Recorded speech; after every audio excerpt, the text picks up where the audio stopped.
Hello, in this video we will see the branches of the internal iliac artery.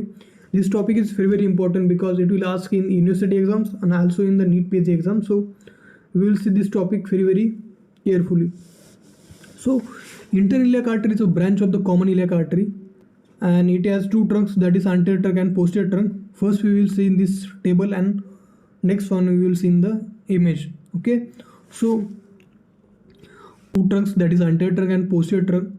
So anterior trunk has 8 branches and on to the posterior trunk it has 3 branches.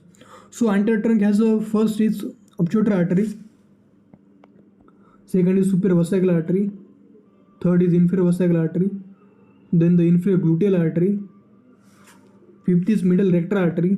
Okay, so middle rectal artery because the superior and the inferior rectal arteries are given by the other arteries. Sixth is vaginal artery, seventh is uterine artery, and the eighth is internal pudendal artery.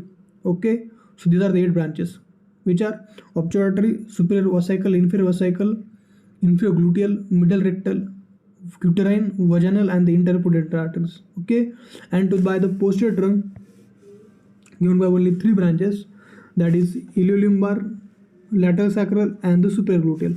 Which are they? Iliolumbar, lateral sacral, and the superior gluteal arteries. Okay. So these are the branches which are given by the superior, anterior and the posterior trunk of the internal iliac artery. Okay. Now we will see in this diagram of various branches of this internal iliac artery. First see the aorta, that is abdominal aorta. This abdominal aorta divided into 2 branches, that is common iliac artery on the right side and one on the left side. Okay. So then common iliac artery divided into the external iliac artery and the internal iliac artery. This is external iliac artery and this is internal iliac artery. Okay, then internal iliac artery supplies various structures of the pelvis. Okay, so first we will see this bladder, and bladder to the bladder it will give the superior and the inferior vesical arteries. Then to the rectum it will give the middle rectal artery because superior rectal artery is given by the inferior mesenteric artery and the inferior rectal artery is given by the internal pudendal artery. So middle rectal artery is given by the only middle rectal artery is given by the internal iliac artery. Then third structure, then third branch, that is uterine artery to the uterus. Okay, so to the bladder, rectum, and uterus is complete.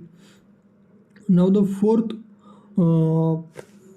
artery is given by the fourth branch is the internal pudendal artery to the perineum. Okay, so to the perineum it is internal pudendal artery.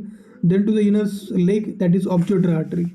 Okay, and to the buttocks and gluteal region, that is superior and the inferior gluteal arteries. Okay, so complete. First is bladder to the superior and the inferior vesical arteries. Second is rectum, that is middle rectal artery. Then the uterine artery, internal pudendal artery to the perineum. Third is obturator artery to the inner leg, and the last is to the buttocks and gluteal region, that is superior and the inferior gluteal arteries. But here you can see this obliterator umbilical arteries. Basically in the embryonic life there is a umbilical artery which takes blood from the our primitive heart to the placenta, but this artery after the birth it will obliterate, its function will lose. So this artery is in embryonic life it is attached to the or arises from the internal iliac artery.